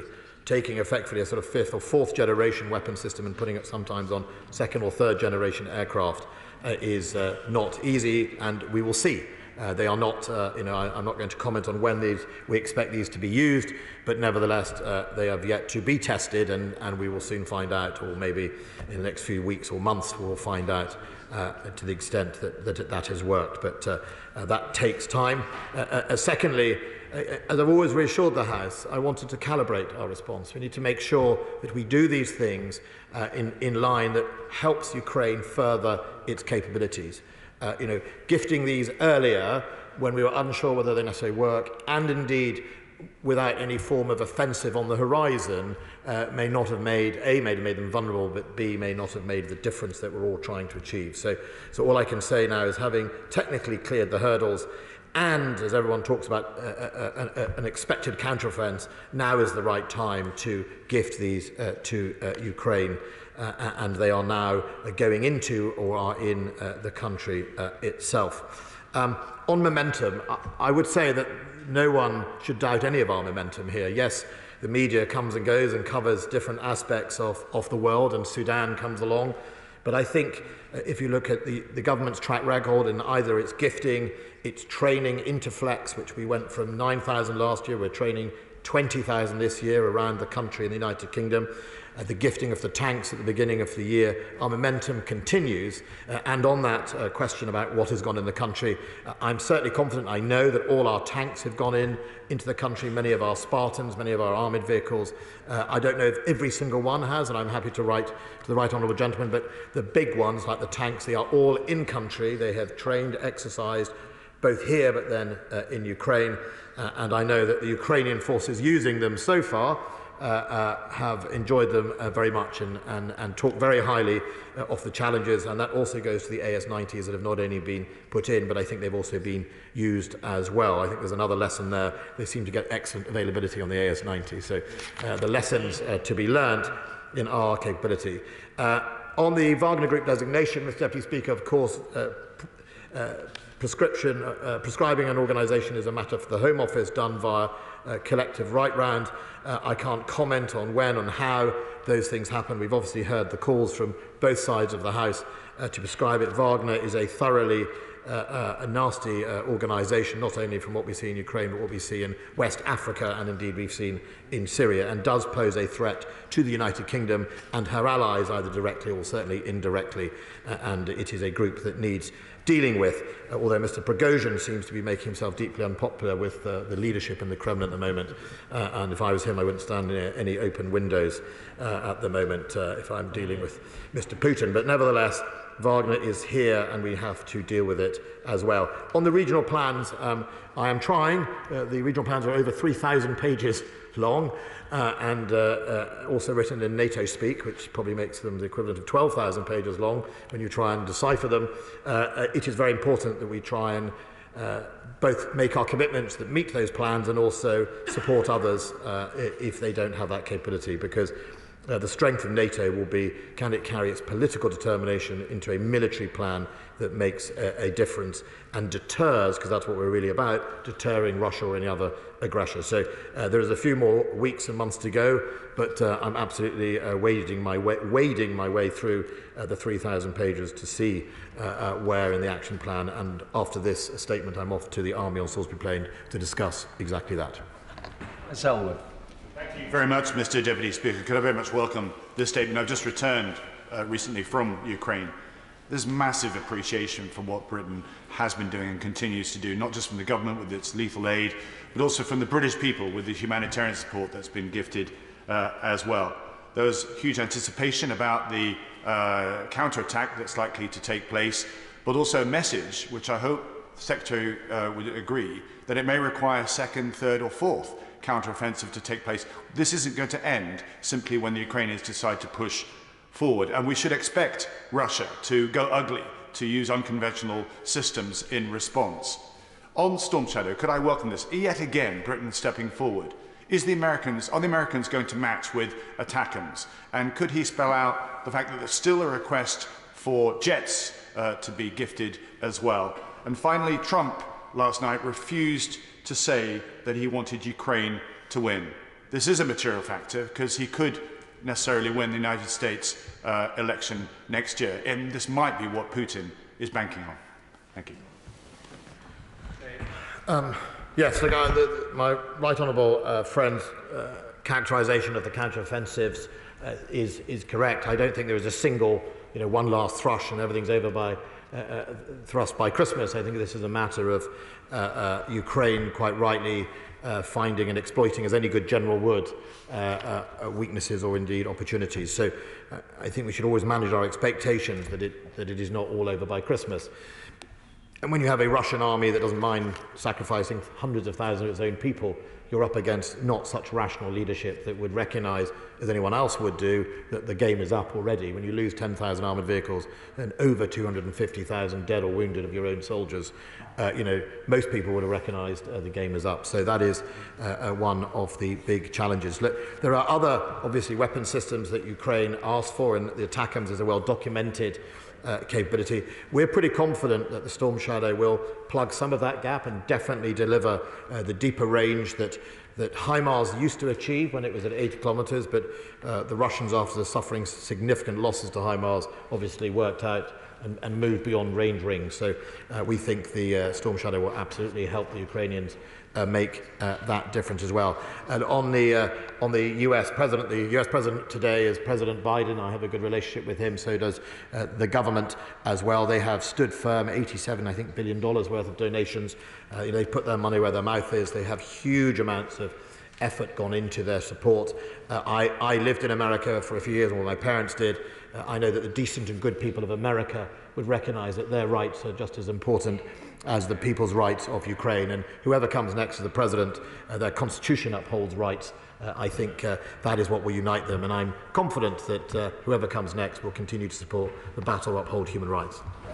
Thank you, Mr. Deputy Speaker, and can I thank the Secretary of State for a very detailed statement and advance sight of it, and to assure him that the SNP condemn and will continue to condemn Putin's unprovoked invasion of a peaceful democratic neighbour in the strongest possible terms. Can I join with the Labour front bench in asking for once again the UK Government to formally prescribe the Wagner Group as a terrorist organisation? And could the Secretary of State take back to his colleagues in all departments that we would like to see a plan to support Ukrainian refugees to seek damages against the Wagner Group in the UK courts? And could he also, given that he mentioned Iran, I would also add that the government should be considering prescribing as a terrorist organisation the IRGC as well. Could the Secretary of State tell us that President Zelensky has said that Ukraine is constrained by delays in the delivery of armoured vehicles, and what action plan is the government, along with its allies, making sure that those armoured vehicles are delivered to assist in those efforts? And finally, could the Secretary of State comment on reports that India imports of Russian oil has risen tenfold in 2022, and what does the government plan to do alongside allies to ensure that oil products originating from Russia do not reap record profits? I'm grateful to the honourable gentleman, and I'm grateful for the SNP support on this. I think we all recognise what Ukraine is fighting for, and it appeals to all of our decency and how we must stand up for it. His suggestion of Wagner Group in the financial penalty or the suing in the courts is an interesting one, and it does slightly remind from my previous days as Security Minister, prescription is an important tool, but it rarely unlocks any more than a sort of brand, a labelling of something. The thing that will go for Wagner will have a bigger impact will be suing in the courts, I suspect, given mercenaries, if they don't get paid, don't hang around, and seeking damages through our amazing court system, whether that is in Scotland or London, is where it's world-renowned for being fair and respected, has a long tentacle. So I listened to his suggestion. While I can't advise the victims of Wagner Group, I certainly think hitting Wagner in the wallet will certainly probably have a stronger method, even though prescription, I hear, is also wanted. And I also listened to the IRGC call. Iran is absolutely supplying Russia with drones. It can't hide it, it can't pretend it. It is supplying Russia with drones. And of course, Russia in return is funding the Iranian and the IRGC to make those drones and that industry, and that poses a wider threat to the region, whether that is to Yemen, Saudi Arabia, the Houthis, Iraq, where we see Iranian drones being used already, and there's no good shall come of it, shall we say, on that. As far as delays go, one of the assistance we do, we have people in Poland and Slovakia and Romania helping coordinate delivery and helping the logistics of it. We stand by to help any other nation do that, and I'm very happy at our next meeting of colleagues, either at NATO Defence Ministers or other, to find out who's having a difficulty, and we stand by ready to help. One of the things not written about what we do in Ukraine, some of the great work we've done, is in things like logistics, flying aircraft to pick up people's donations and bringing them back to the hubs. All of those people are heroes to me. They're members of the RAF, will be flying their airplanes. We do it often, in a sense, not secretly, just, the media don't seem to want to write about it, but I know about it, and I think it's a really good work by doing it. So we'll keep the momentum, we'll keep the supplies coming in, but I think we should all recognise, and if any of you has visited the Ukrainian training, there's a lot of hardship still to come. Alicia Cairns. Thank you, Mr. Deputy Speaker. I welcome the delivery of Storm Shadow because we must do all we can to even the odds for our Ukrainian friends who faced a well-armed terrorist state. However, I am concerned that at this point, while we have not managed to suffocate Putin's war machine, yes, we need to deliver military aid, but we also need to make sure that we suffocate the finances that allow Putin to continue to wage this war. So can I urge my right honourable friend to lobby the Chancellor to establish an economic Rammstein of G7 Treasury ministers or allied nations who can come together and make sure that economically we are doing what is needed to stand up the phenomenal war effort being led by my right honourable friend and all of our allies around Europe. I'm grateful to my honourable friend. I think it's a good idea, and I'll definitely pass that on to the Chancellor. I mean, they have done already work through the G7 with the oil cap, but she's absolutely right that Russia needs funding. It needs to sell its oil and gas. I mean, currently there are reports that it sells it at huge discounts to China and India in order to get it through there. And I also know that both the Foreign Office and the Treasury work tirelessly to close any loopholes that's brought to their attention, whether that's brought to the attention by members or anyone else, the law enforcement agencies. I think Russia has shown itself at being adept in these loopholes. But we do see in the Russian industrial base, it is now struggling in some of its rearming of its equipment because so much of its subsystems seem to have come from the West that now it's finding it hard, definitely, to resupply itself.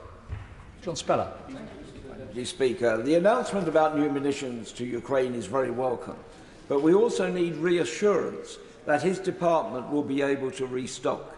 So can he tell us what they're doing to ramp up and sustain production capacity, including supply chains, not only to support Ukraine until the end of this conflict, but also to ensure restocking for our own armed forces?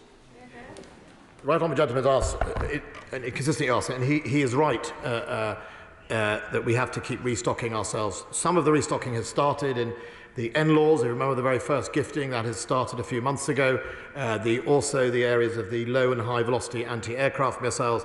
On 155s, I'm hoping to be able to inform the House in June that we would have placed a long and enduring contract in the UK to replace our 155 shells, which of course one of this conflict exposes is that you need those type of fires available. So it is important.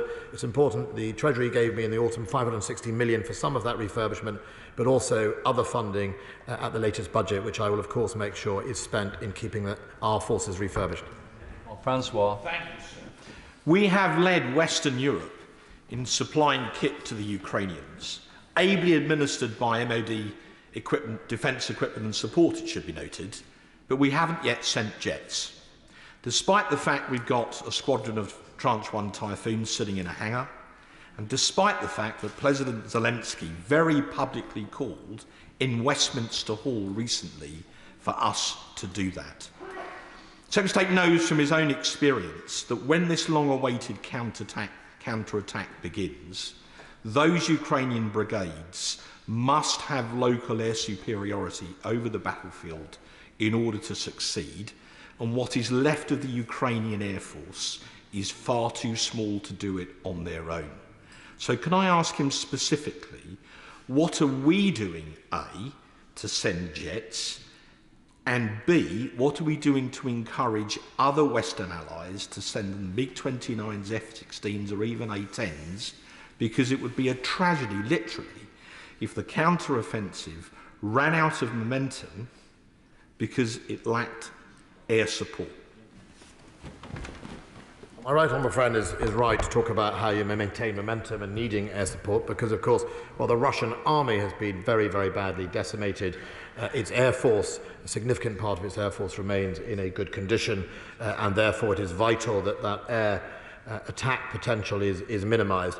On particular jets, we offered, as you know, to the Ukrainians training on Typhoons.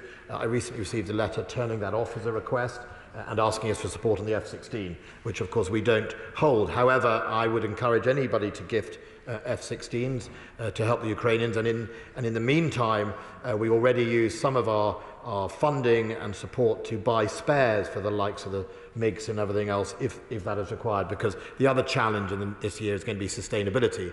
A lot of equipment has been gifted, huge numbers of Russian tanks have been captured. If we can refurbish and sustain them, then of course that's the best way and quickest way for Ukraine to continue its fight. So we need to keep its air force flying, but however on the F-16 I'm very happy to encourage any of my colleagues to donate them, and if they do, we'll happily move them. Richard Ford. Thank you, Mr Deputy Speaker, and on behalf of the Liberal Democrats, I'm very grateful both for advance sight of the statement and for its substance. 2 days ago, the Washington Post reported that the UK, quote, now appears poised to send Kyiv the long-range missiles that the Biden administration has long denied it. What is the United States government's position on the UK's decision to supply this deep strike capability? I'm grateful to the Honourable Gentleman.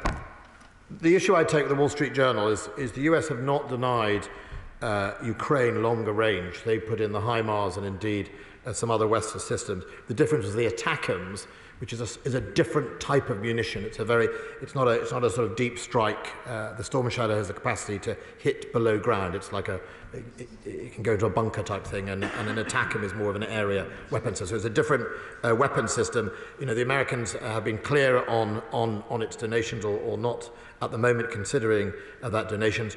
As far as the use or the donation or gifting of Storm Shadow, the United States have been incredibly supportive on the United Kingdom's decision to do so. Can I thank my right honourable friend for his very sobering statement? The sheer scale of atrocities against civilians is horrific. It's heartbreaking that over 23,000 civilians have been wounded or killed. Last month, UNICEF told us that now the number of children who've been killed is over 500, and we must not forget the thousands of children who have been kidnapped by the Russian child catchers. Given the attacks on medical facilities and the level of casualties, can my right honourable friend update us on what medical support the UK has been giving to Ukraine? Yes, my right honourable friend sitting next to me, the Minister for Defence, Personnel and Veterans, and himself a naval surgeon, has been incredibly proactive in coordinating and supporting that. Met a number of times with the Ukrainian Surgeon General and will again soon.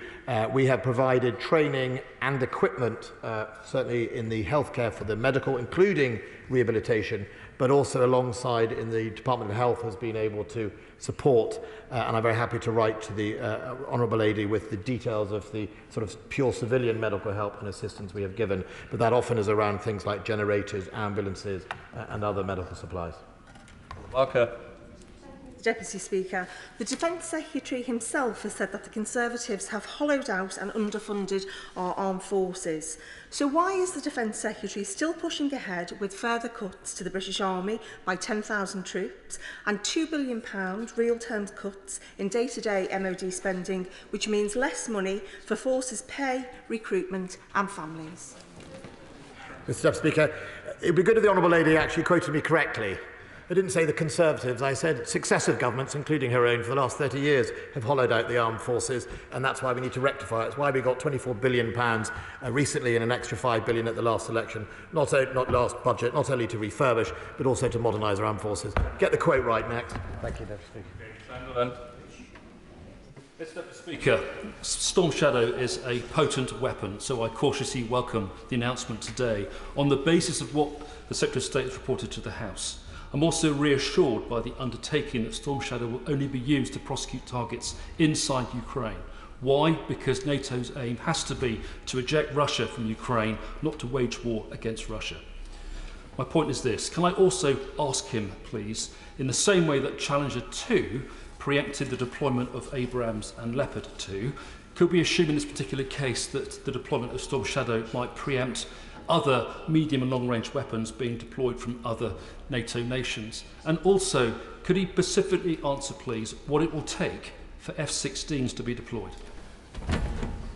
Well, first of all, my honourable friend, there are other nations with similar but not exactly the same type of weapon system, and I have seen already our next bidding round for the international fund will include deep strike and long-range fires that we will procure through this international fund, which includes Sweden and Norway and the Netherlands, etc. on that fund. So there is more to come from both the markets and depending on what gifting. What we would say is that the assessment of the gifting we've so far planning to give of Storm Shadow, and Mr. Deputy Speaker, I won't say for operational reasons the exact number, is currently enough to satisfy the Ukrainian demand for that capability. We'll keep that under review to make sure we can make the difference. Shannon. Mr. Deputy Speaker, I very much welcome the Secretary of State's statement today, and can also commend him for his very, very strong and determined leadership. He reflects what we all want him to do, and he does it very well. Thank him for that. President Zelensky has stated this very morning that Ukraine needs much more time to prepare to launch the highly anticipated counter-offensive against Russia, as the military still needs the Western aid that has been promised. And the Secretary of State has indicated some of those things that are happening to prevent further loss of life. What immediate steps will the Foreign Office take to deliver the much-needed announced vehicles to assist Ukraine push back Russia as they intensify their attacks in Donetsk?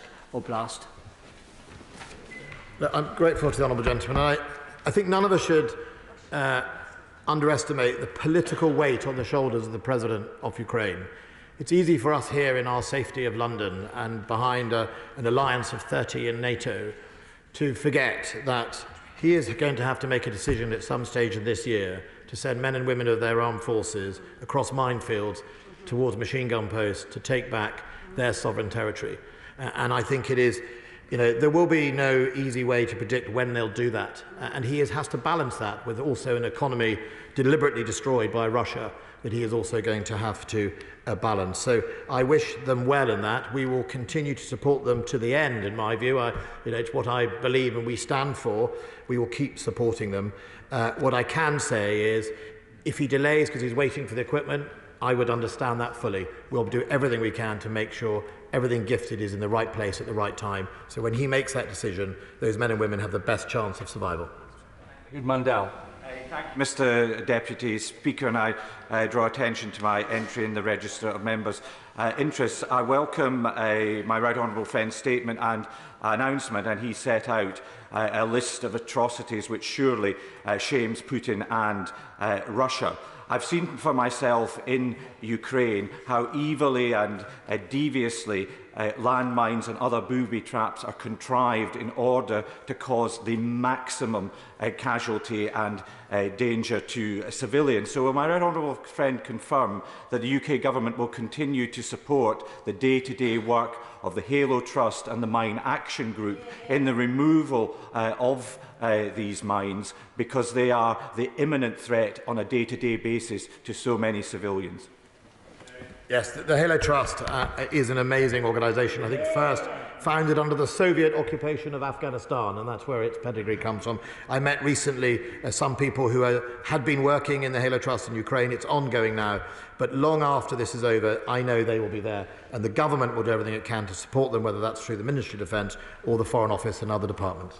Margaret Ferrier. Speaker, and I thank the Secretary of State for his statement. Before 2022, the Ukrainian army uniform had not been adapted for women's bodies. Today, women form about 23% of the army in Ukraine, and roughly 7,000 are fighting on the front line. Does the Minister agree that the bravery of these women should be recognised? And what support has the Government provided Ukraine to ensure that female soldiers have the equipment that they need? The Honourable Lady makes a really important point, and indeed when my honourable friend, the member for Wrexham, did her report about women in the armed forces, one of the main recommendations for our armed forces was making sure we're buying equipment for women and not just a sort of for all in that sense, and we have started to do that, and as such our industry has become some of the industry leaders in that area, and as a result some of the work and gifting to Ukraine reflects exactly that, to make sure they get something specific for them that makes it easier to live in those trenches and survive. Thanks for prompting me, Mr Deputy Speaker, because when I go to Salt of Plain in about 25 minutes, I shall make sure we get a catch-up with the training of Ukraine and find out if they're still getting those uniforms. Speaker, and can I thank my honourable friend for the update he's given us today and for all of the work he's doing, which is absolutely tremendous. I spent a very short time, just a few days in Ukraine earlier this year, and saw the devastation coming from the illegal invasion. He touched on Operation Interflex. Is he able to say any more about how that work is progressing? Thank you. Yes, I took the First Lady of Ukraine to Interflex last week. We have nearly 700 foreign troops helping from Australia, New Zealand, most of the Scandinavians and the Dutch, alongside about 750 British troops. We have trained 9,000 plus last year and are on course to do 20,000 this year. We've now expanded at the request of Ukrainians, not just to do basic training, but we're now training non-commissioned officers and indeed have just started last week platoon commanders courses. So we're starting in the development of the low-level leadership that you need to start to rebuilding your armed forces. We expect to continue to get requests. We've had another request to expand the training. We are absolutely in the middle of it. I'll be having a conversation about that this afternoon, and I hope to have more to announce to the House later. I'd like to thank the Secretary of State for Defence for his statement today and for responding to questions for over 3/4 of an hour.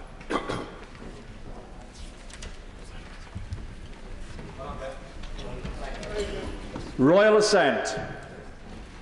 I have to notify the House, in accordance with the Royal Assent Act 1967, that His Majesty has signified his royal assent to the following Act. Higher Education Freedom of Speech Act 2023.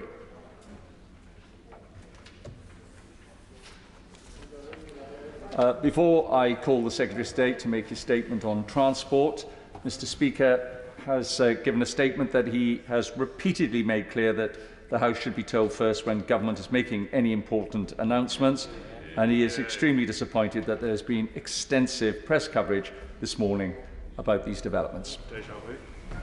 Mr. Deputy Speaker, that's actually a very helpful point for you to have made on behalf of Mr. Speaker, and as you know, I completely agree with that. This, of course, is, as I hear some chuntering from over the other side, but they should understand this. Once we notified first group of my decision, there was obviously market-sensitive information that they were obligated by law to disclose to the stock exchange as soon as the markets opened this morning, and that meant the decision was in the public domain. We issued a press notice, but other than that, no other information has been put into the public domain.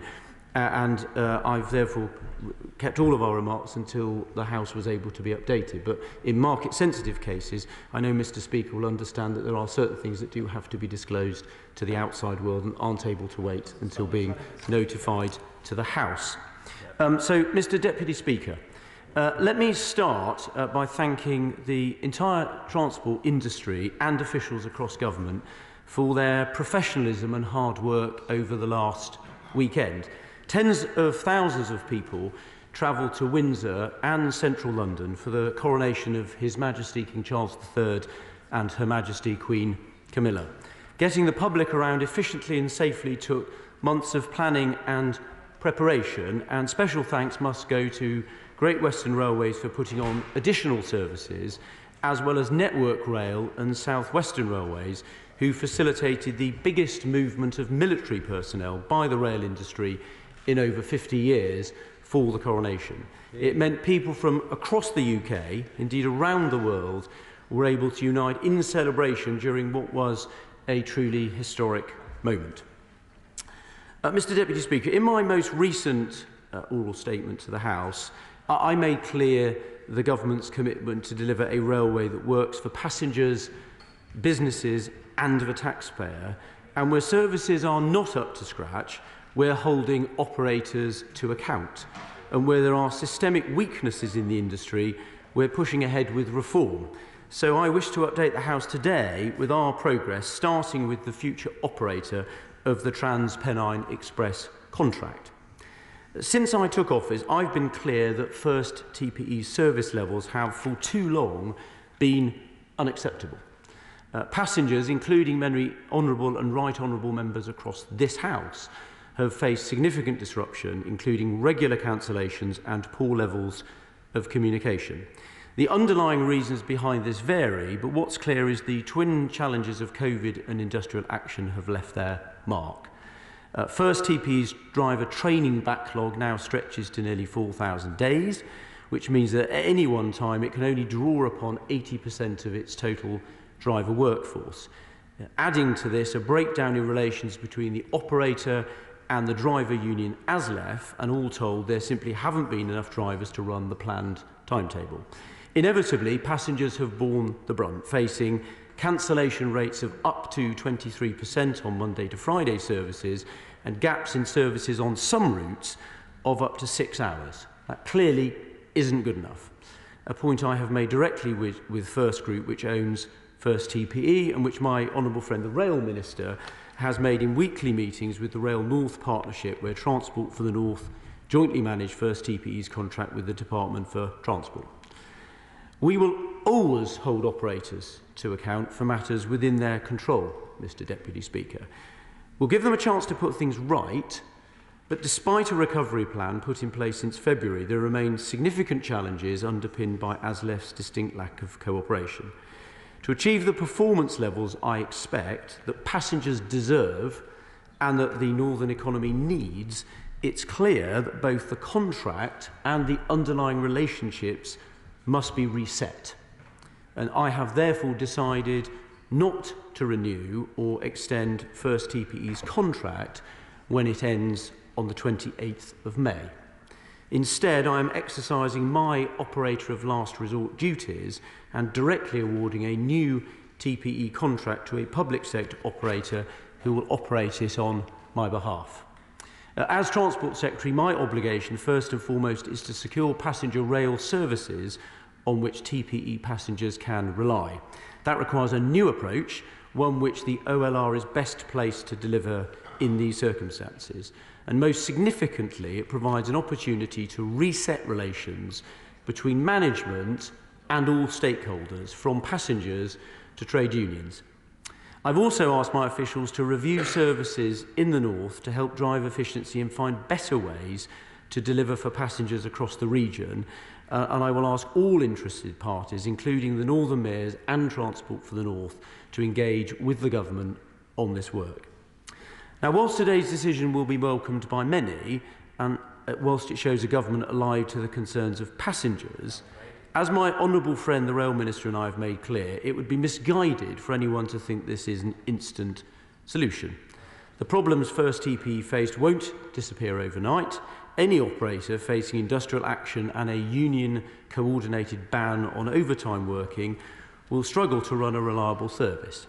So I invite those who have long called for today's decision, including unions, Northern Mayors and colleagues across the House, to work constructively with me and my honourable friend, the Rail Minister, to fix the underlying problems and help return service levels to where they should be. And Mr Deputy Speaker, the OLR is just the next stop on the line. It's not the terminus station, and once market conditions allow, we intend to subject this, and indeed all contracts, both private sector and those under the OLR, to competitive tendering. Mr Speaker, there will be some, unfortunately, who use today's decision to further their ideological ends, to argue that this somehow justifies all rail contracts being brought under public control. That would be a mistake. The majority of taxpayers do not use the railways regularly, but they could be saddled with the huge cost of nationalisation, only to inherit the industry's problems with no plan to fix them. Nationalisation is a soundbite, not a solution, and this government will always be guided by the evidence to help make the best decisions for passengers, which is why earlier this year, having seen the noticeable improvements on Avanti West Coast, I resisted calls to bring the franchise into public ownership. I extended Avanti's contract by 6 months, a decision vindicated, Mr Deputy Speaker, with Avanti calls cancellation rates at the end of March falling to 1.4% from 13.2% in January, and continuing to improve despite ongoing challenges. Mr Speaker, let me now turn to industrial action.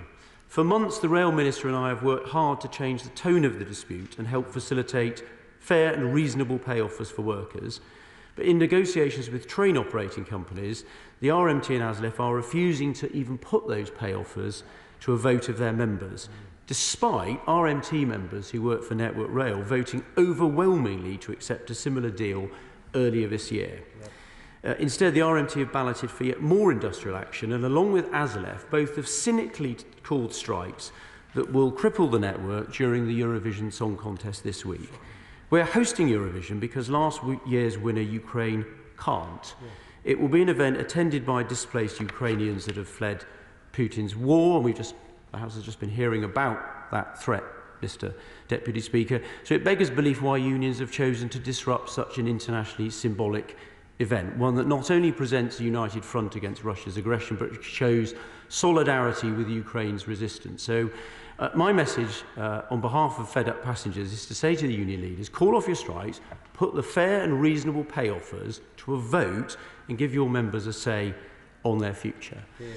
With or without union support, the industry must modernise to avoid permanent decline. And Mr Deputy Speaker, we're building unstoppable momentum towards rail reform. As I set out in my Bradshaw address in February, I announced that Derby will be the location for GBR's new headquarters, and today I can report progress against the commitment I made to extend single-leg pricing to the rest of the LNER network. Tickets will go on sale from May the 14th for travel from June the 11th, and it means LNER passengers will benefit from simpler, more flexible and better value ticketing, removing the frustration that a single ticket can cost almost as much as a return. Mr Deputy Speaker, in conclusion, since becoming Transport Secretary, my approach has been to listen to the experts, weigh up the evidence and make decisions in the interests of the travelling public. Today's announcements show a government tuned into the concerns of passengers in the north, unafraid to take tough decisions to deliver better services and relentlessly focused on modernising our railways whilst protecting passengers from the effects of industrial action. That's what the British people deserve. It's what we're delivering, and I commend this statement to the House. Louise Haigh. Mr Deputy Speaker, and can I thank the Secretary of State for advance sight of his statement.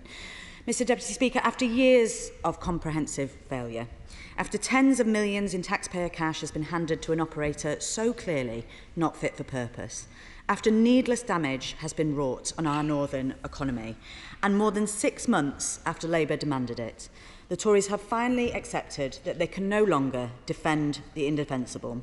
They have seen the writing on the wall.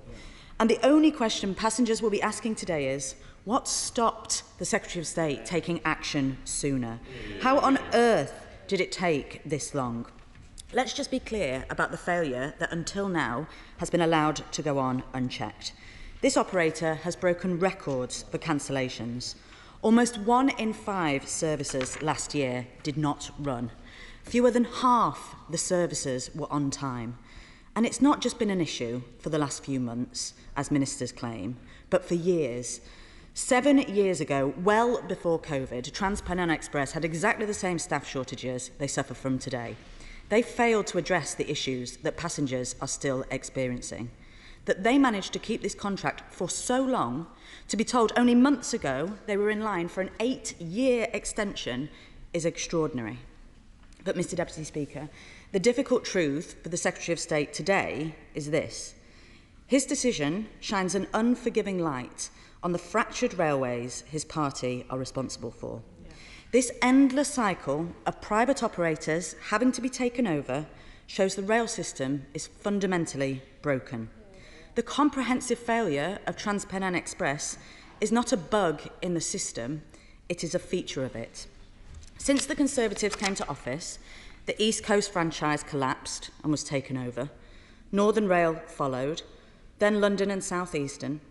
Mr Deputy Speaker, for the Conservatives to have nationalised one railway may be regarded as misfortune. To have nationalised 4 demonstrates something much more fundamental. The privatised model they have rigidly lauded in the face of all evidence is collapsing. Passengers see services get visibly, demonstrably worse, while hundreds of millions in taxpayers' money is handed to shareholders without the faintest hint of competition. How much longer will people be asked to rely on a system that so routinely fails? His decision today must just be the start. The Secretary of State now needs to show the leadership that has been so sorely lacking, to stop casting around and blaming everyone but themselves. Will he set out to the House the immediate plan to address the long-standing issues of recruitment, training and rest day working? And what steps is he taking to end the industrial dispute that has now been ongoing for over a year? Can he confirm when he last held talks with the employers and the unions to bring the dispute to an end? Strike action is imminent, but he still has opportunity to avoid it. So can it really therefore be the case that he has not met with the unions and employers for more than 5 months? If that is correct, it is a truly shocking dereliction of duty. The Secretary of State's decision today must be the start of something more fundamental. He can choose to continue with this charade, to entrench the fragmentation that his proposed reforms will deliver. Or he can accept that he has been wrong and bring the remaining operators into public ownership. He can end this broken system that is failing passengers, bring track and train together, speed up fare reform and deliver a simpler, unified railway. Today's decision makes that case more obvious than ever. Services have literally never been worse, and for too long, the Tory solution has been more of the same. The entire country should not have to put up with this for a second longer. It's time for fundamental change, and it's time to deliver the rail service that Britain deserves. Well, first of all, Mr Deputy Speaker, the point that the Honourable Lady makes about the timing is very straightforward. The contract that TP has expires on the 28th of May. And I noticed, Mr Deputy Speaker, this morning, the Honourable Lady, in another flip-flopping of Labour's policy, knows that the contract expiry is a sensible point at which to take decisions because